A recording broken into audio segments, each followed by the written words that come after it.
Ayan, isang magandang umaga. Tayo magsisimula na sa ating inaabangan, guys. Ayan. Time check tayo, 9:49 ang simula ng ating inaabangan. Ayan, nakikita naman ninyo nasa harapan natin. Ayan, abangan na lang natin ang mga susunod na kabanata. Ayan, guys, ipinanalangin. Pinang prayer si Allah.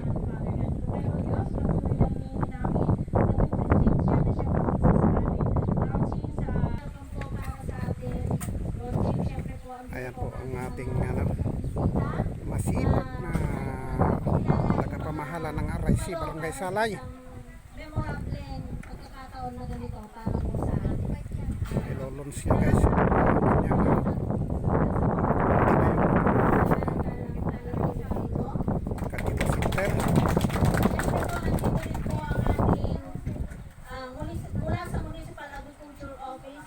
Si Sir Adrian, si Ma'am Pansit. Si Laura, saka si Ma'am Joanna. Parang nakita ko si Ma'am Joanna kanina. Okay po. And nandito rin po syempre ang naging dahilan kung bakit po meron tayo nito. From DA Regional Office po sa Agribusiness and Marketing Assistance Division. Syempre po andyan si Ma'am Jen Ibale. Yung magandang sunod. And si Ma'am Sheila Bangkoro. Ayan po. And yung ating pong nag-iisang lalaking kasama nila si Sir Eli Gartiliano. Ayan po. So, dito rin po syempre ang ating mga supportive na barangay officials in behalf po ng ating barangay captain kasi po nasa seminar sila. Syempre, andito po ang kanyang OIC, si Pagkalang Prince Midoy. Ayan, kamamuyo at amin. And syempre po, i-welcome po natin syempre ang ating mga RICs. Unahin po natin ang mga officers ng RICs. Ayan, tayo nga po.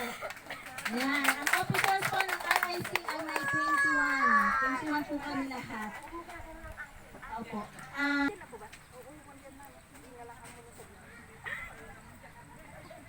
Ayan, guys, ang ating Kadiwa Store. Ito po yung pinaka-highlights. Nilolons ng ating Kadiwa RIC President, Ma'am Chinchilin Padua Kakanindin.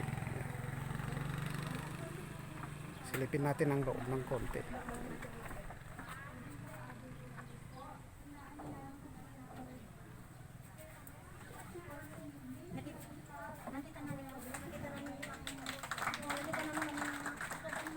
Ayan po, marami silang paninda ngayon, mga gulay.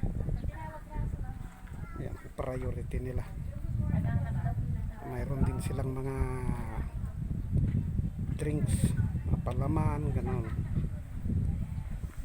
Mga hot, tosino, longganisa, yun ang kanilang product dito, guys.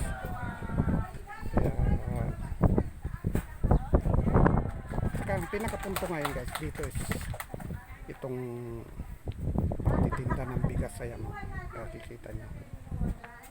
Yan ang bigas na para sa masa na sinasabi nila. Ang Kadiwa Store po ay produkto ng ating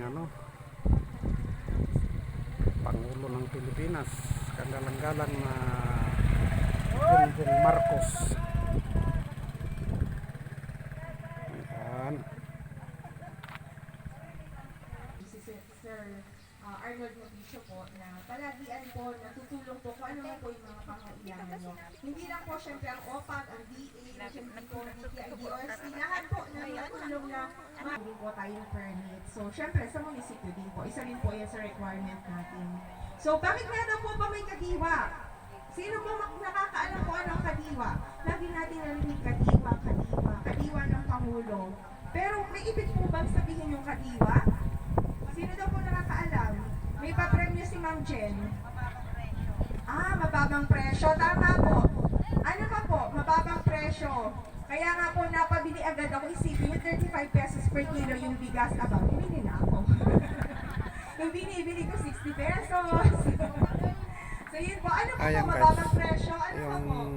itong meaning ng kadiwa is pinapaliwanag sa atin kung ano ang talagang kaugnayan sa masa. Po sa inyong barangay kung saan po makakabili kayo ng affordable na mga presyo ng bigas, ng gulay, lahat po ng inyong pangangailangan.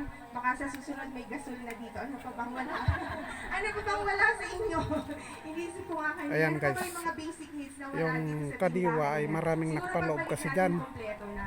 So yun Kaya, po, affordable and accessible yan, na po. So, dinidiscuss ni kung Madam. pa, nandito na yung pangangailangan na pwede natin bilhin. And yun nga lang po, ipag-pray natin sila na makakuha sila ng pwesto. Ano po, kasi sila po pala ay nagre-renta.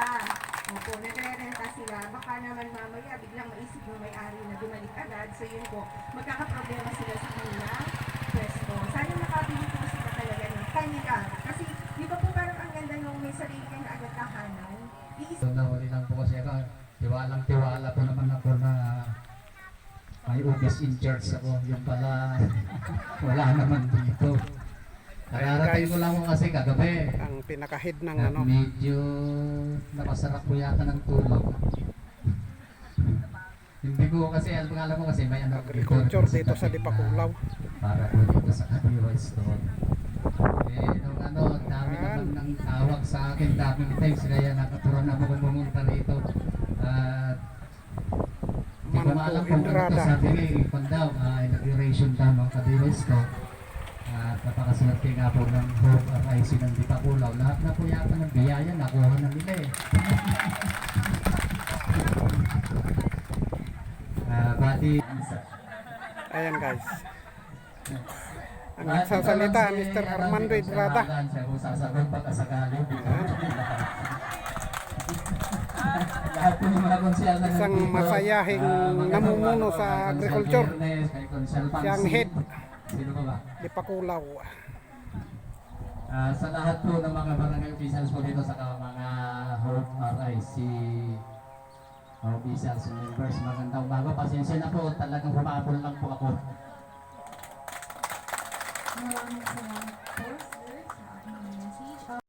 Kaya po, Ayan, isang magandang tanghali uli. sa home ng programa, Ayan guys, nagsasalita ang mga bisita. malaking bagay po nito na kami po ay inyong nabiyaan ng ganitong hanap buhay at Mga paparating din namin sa lumalo. ating Ayan o. yung mababang presyo Isang mahabang pila at ito po ng mga sasakyan. Ang andun. po sa ating masasipag na mga agriculturist po sa atin. Ang inintay lang natin guys yung cutting the ribbon sana kung maabot pa natin dahil tanghali na. Certificate of recognition as Kadiwa Store Operator is hereby issued to Hope Rural Food.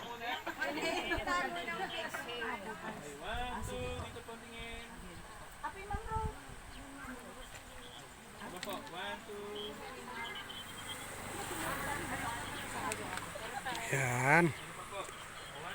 Tapos sa pictorial, mga members and officers ng RIC. Yan. Abangan na lang natin ang cutting the ribbon guys. Ayan guys, isang cutting the ribbon ang nagaganap. Ribbon po ng Kadiwa Store ng Hope RIC. Ayun, sinabi na, hindi ko na sinalita yun. Lens ng salay.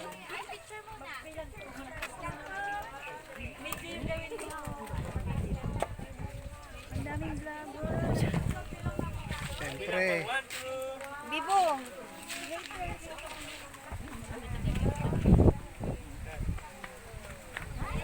yan.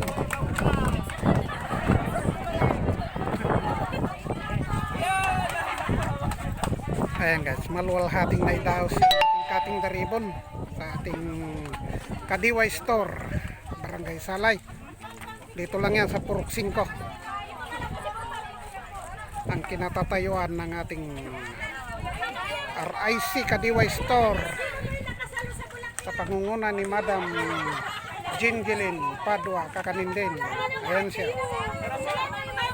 Ayan.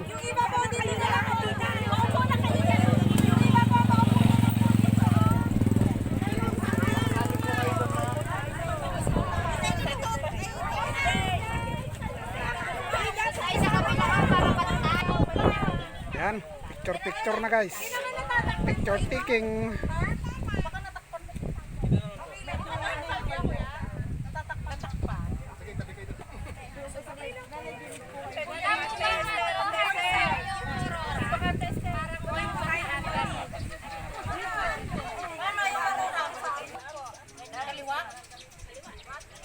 Wow.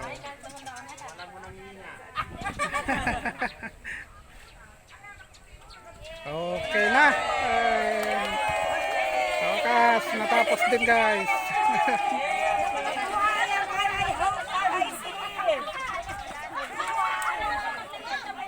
Yan. Hanggang dito na lang guys itong ating video.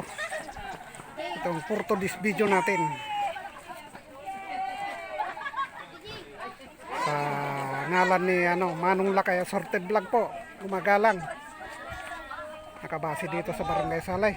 Kinover up natin itong launching ng ating Kadiwa Store. Pa-support na lang, pa-subscribe, pakipindot ang notification bell para updated kayo sa mga marami pang i-upload na videos na para sa inyo. Salamat at magandang tanghali. Time check tayo. 10:35 na po. Bye-bye.